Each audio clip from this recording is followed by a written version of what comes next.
My name is Larry Walker, and I'd like to welcome you into this 2-second deer gun tape, which I'm preparing to help you make your gun into a 2-second deer gun. Help you to prepare yourself and also your firearm into a 2-second deer gun. To help you make that all-important first shot. It's fast, straight, and smooth. You have to make it offhand, because that first shell that you fire is the most important shell on any hunt. A lot of times a hunt hinges on that first shot. So it would be a rifle or slug gun.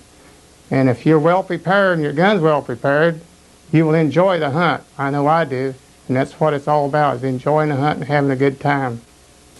Now this is step one. We got 10 steps we're going to go through. We want to go through them real slow so you can apply this to you and your gun. And we're starting out with gun fit. That is the main thing. Get your gun to fit. It's got to fit like a glove. If it don't, you might as well not take it out in the field. Now this cheekbone right here, the stock has to come up all the way to that cheekbone, just like this.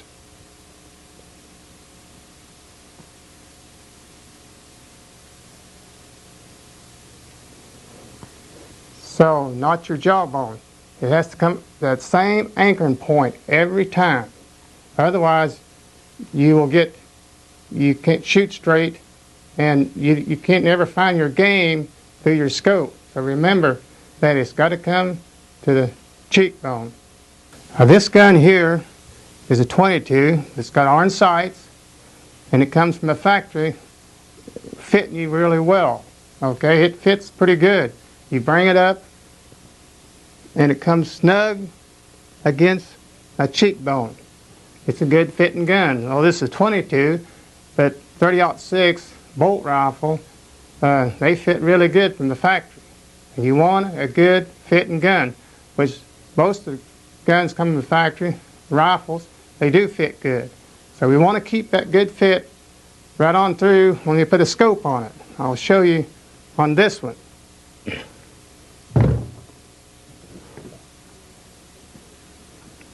Now this one, I raise my sights. Okay, now when you don't have orange sights, but I raise my sights when I put a scope on it.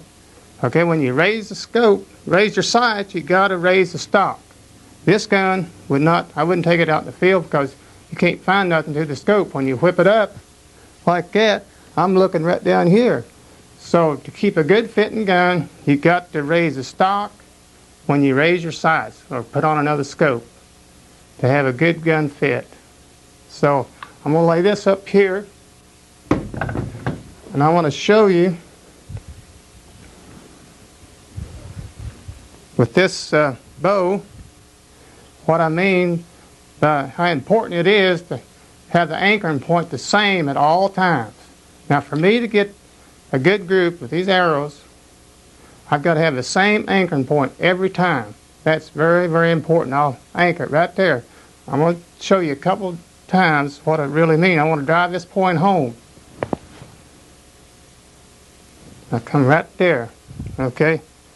So I got to come right back to the same spot. That is what you got to do with your rifle. It's got to come to the same anchoring point every time. If that stock is not raised up whenever you raise your sights or put on a scope, it will not work. This is step 2, and this is a very important step on mounting your gun and also how to use your scope. So I'm going to show you how to mount it fast. You don't mount it coming up like this, okay? Now I take my arm and I pitch it up for fast shooting, and I grab it right there. I come down, safety off, and bam. I make the shot smooth and fast. So you want your eye alignment. See, this is jacked up. It puts my eye level right through there. Look dead center through that every time. And no blackouts and no nothing. I get a full field of view every time. So that is very important. I can see my target running. And it's easy and it makes it fast to get on fast running game, especially a deer that's running in weeds that jump, and you can get on him really quick. So that's what this is all about, is making that gun fit you, and you can see through that scope instantly when you whip your gun up. I'm looking dead center through the scope every time. Okay, what you just seen is a muzzle brake that does two things for me. It cuts my recoil down from 28 pound down to about 19. And the other one is it helps me tune my barrel, my gun, shoot a lot smaller group. So that's what you're after. And this is a 300 Winchester mag. It's got a pretty good kick to it. So you want your gun as comfortable as you can get it. So that's what I put it on there for. And a lot of companies, Winchester, Remington, they're coming out with them. So you might consider that, getting it, especially if you're not comfortable shooting a big caliber. And this right here, you can have that cheek piece put in for about $125, good gunsmith. So it's well worth it. Okay? And I got one other pad here I'd like to show you. Now this one, you get a shot of that. It's a pad that you can lace on. You put it right here like this. Put it down on the gun where you don't have adjustments. $25, and you can order them from Cabela's, any mail order catalog. You can get them.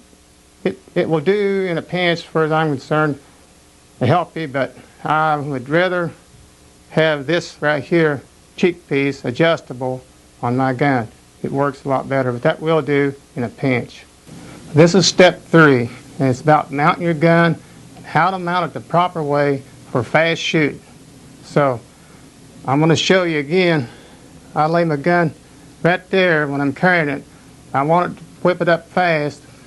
I push it up and I catch it with my hand, and I come down like that and move it. Okay, I'm going to do it real fast and show you what I mean by 2-second deer gun.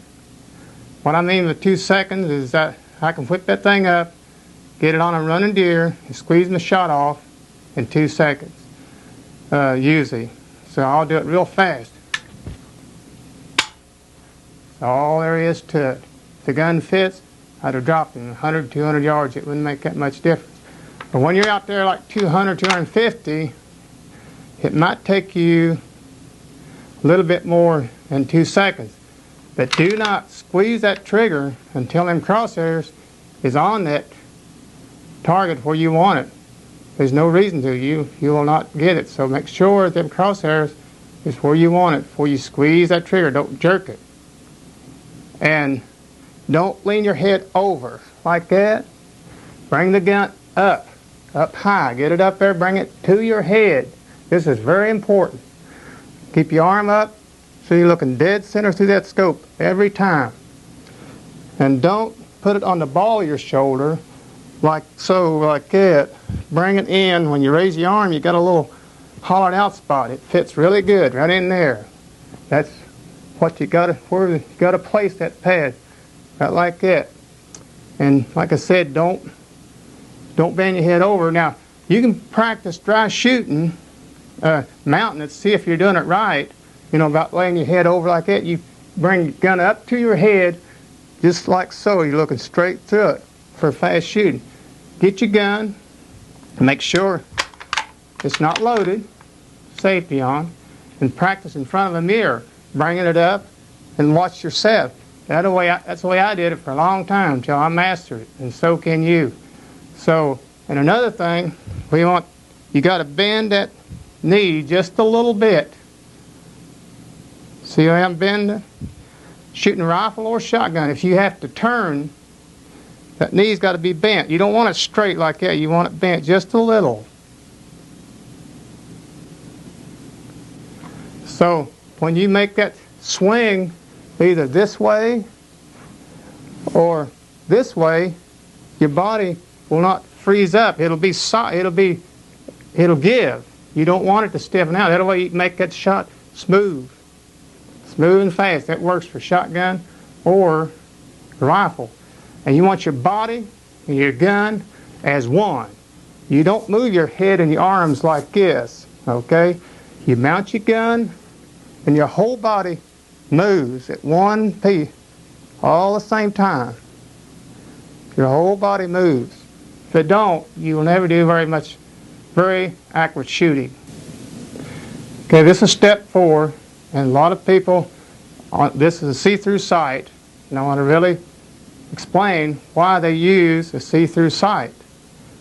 Well, you say why? I'll just tell you right off, the reason the owner of that gun did not raise his stock. So I'm going to show you right over here. It's just like this one right here. I raised my sights, but I did not raise the stock. You can see. Well, they put that on there so they can get a quick shot on the see-through sights like this, a close-up. The reason they cannot find that running deer through their scope because they haven't raised their stock up. So that is the reason they put see-through sights. You do not need a see-through sight if your gun is properly prepared with the cheek piece raised up. You do not need them, and it's a lot faster to shoot with a scope than it is iron sights, especially early in the morning and late in the evening, especially in deep woods. It's too dark, and you make better kills and won't wound as many game with a scope. Scope shoots a lot better, and I like it a lot better. Now I urge you to use a scope with a cheek piece raised up. Okay, what you're seeing here is a cutout, a hunting glove, so I can feel the trigger. Okay, if you got a real thick glove, you cannot feel the trigger, especially in cold weather, and your gun, you let it go off like I did out in Colorado years ago. That thing, it was cold, I had a thick glove on, and the gun, it went off twice before I was ready. Got right at the top of his back, and it'd go off.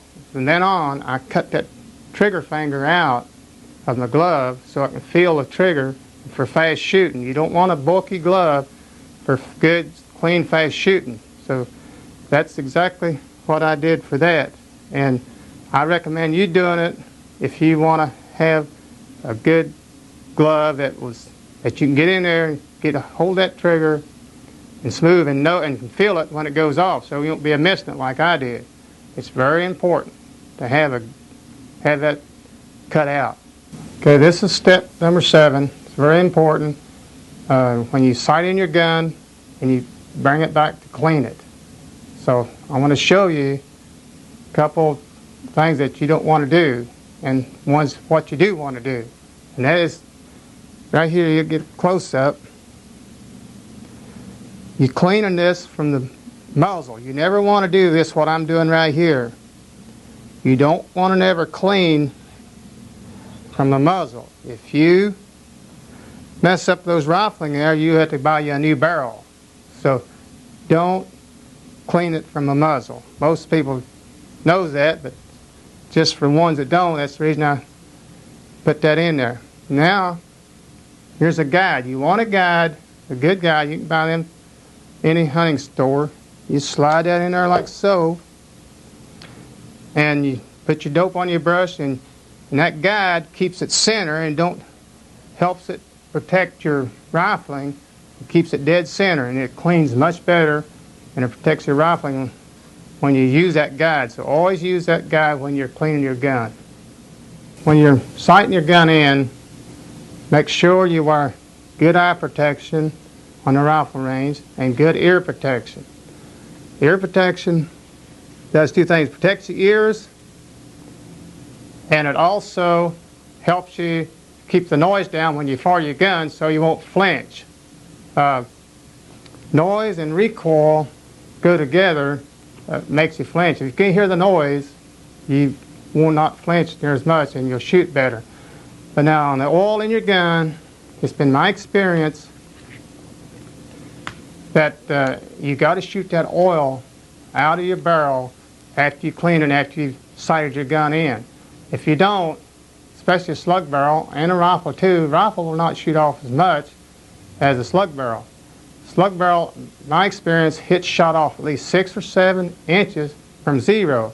So take it back to the rifle range and shoot it 6 or 7 times, your slug gun and your rifle, and leave it. Don't clean it no more till after hunting season. That way you know your gun will be shooting on zero where you zeroed it from the start. So make sure that you do that. Don't clean it till after hunting season. This is step 8, and this is a heavy jacket for cold weather. Some hunts you don't have to have a heavy jacket, but if you're using a heavy jacket, when you buy it, make sure it's good and loose. And this arm will slide up. When you whip your gun up, that arm's got to slide, that sleeve has got to be loose so you can whip it up. You want good, free movement.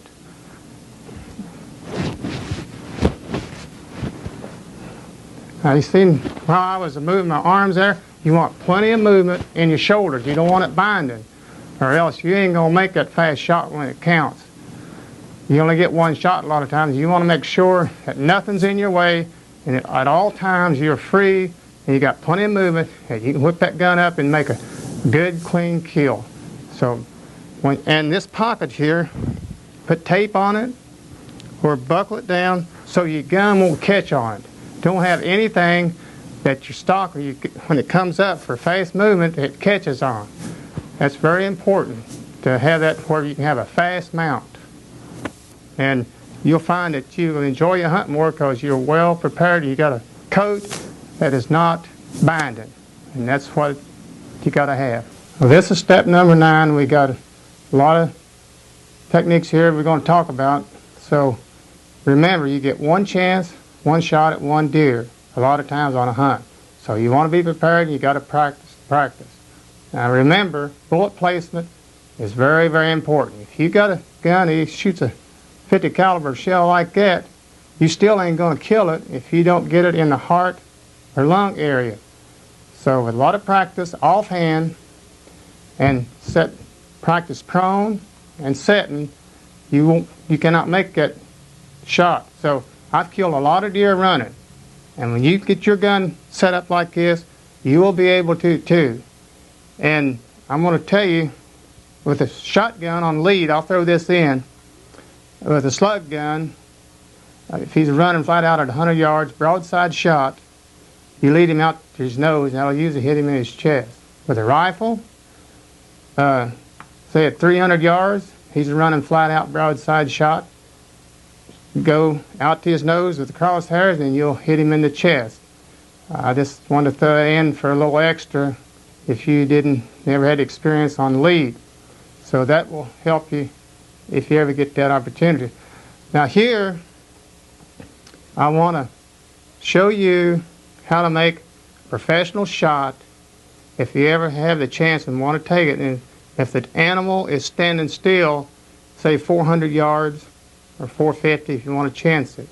I'm going to show you a professional way, and you can do it with a little practice. I'm going to turn around here like this. Now I stick my belly out. This is to get the center of gravity down the middle of your body. So I'm going to turn around like so. My belly's out, and I got to lean back like this. This arm has to come down snug against your side. You tilt your fist over like that. You bring your gun down, and I'm leaning back, and the feet is wide as my shoulders, about the same width my feet is. So it helps you balance yourself a lot better, and equal weight on each leg. And you lean back, and you let them crosshairs settle down. You push your safety off. When they settle down, you just squeeze it off, and there you go. You can do it. And that's will help you if you can't lay down, or no place you can get a rest, or there's a lot of weeds and you can't lay down. So that, I thought I'd just give you that tip. If you ever had a chance to use it, you'll know what to do. And this 300 mag has got a lot of recoil. And if you're not comfortable shooting a big caliber, I highly recommend that you get a 243 or 308 and practice with that some, and pick a big gun up and shoot it and go back and forth. You'll get familiar with it and you get to where you can handle it and be real comfortable. But put them earplugs in, ear protection, because recoil with noise together cause you to flinch. So always keep your ears covered and plugged really good so you can't hear that noise. Because when you're out in the field, it don't matter. You just shoot one shot, you're all excited about shooting that deer or elk, and you ain't gonna pay no attention to the sound out there, but you will on the firing range when you're practicing. So cover them ears up good so you can shoot your gun and learn to shoot it right and comfortable. Okay, this is step 10. It's about sporting clays, 6 techniques that I'm going to show you. They're very important, and these will help you out in the field wing shooting and skeet, whatever it may be, you're using a shotgun. So what you just seen is a ported barrel. The reason I port that, when you shoot more than one shot, the gun don't bounce up. You go boom, boom. It stays level.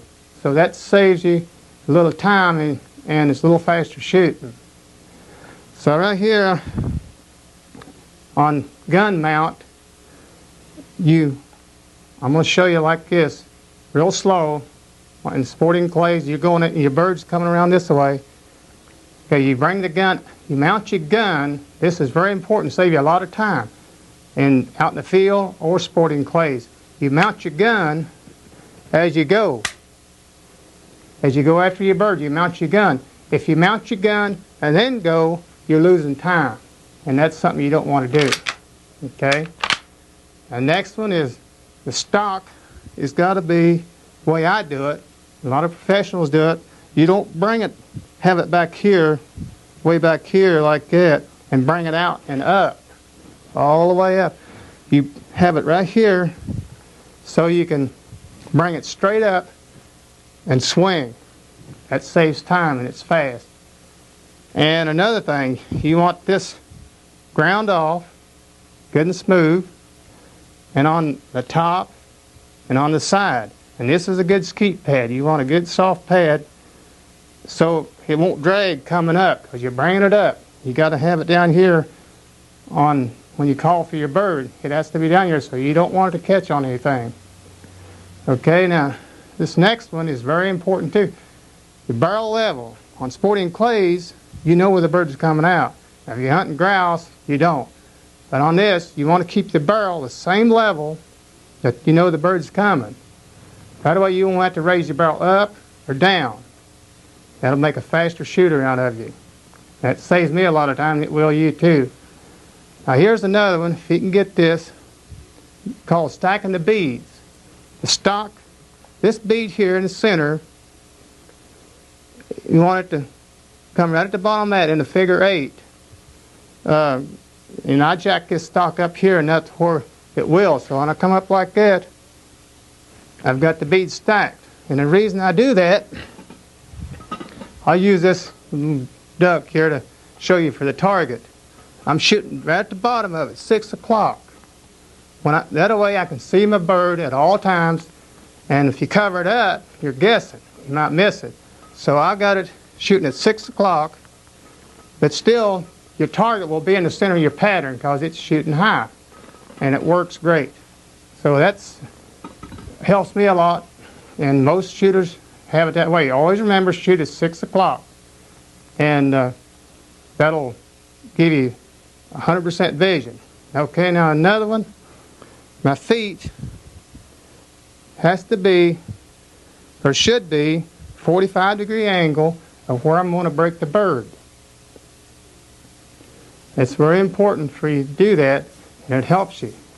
It's a natural swing. When I come up like this, I come around, I break my bird, and it's a lot easier, and it's fast. So here's another one. It's really hard. A lot of guys can't do it, but with practice you can do it. A guy told me one time, he said, I see 2 barrels when I open both eyes. You got to keep this eye open and this eye open. He said, I see 2 barrels. Well, after a while, you won't see 2 barrels. You're focusing on the barrel. You focus on your target.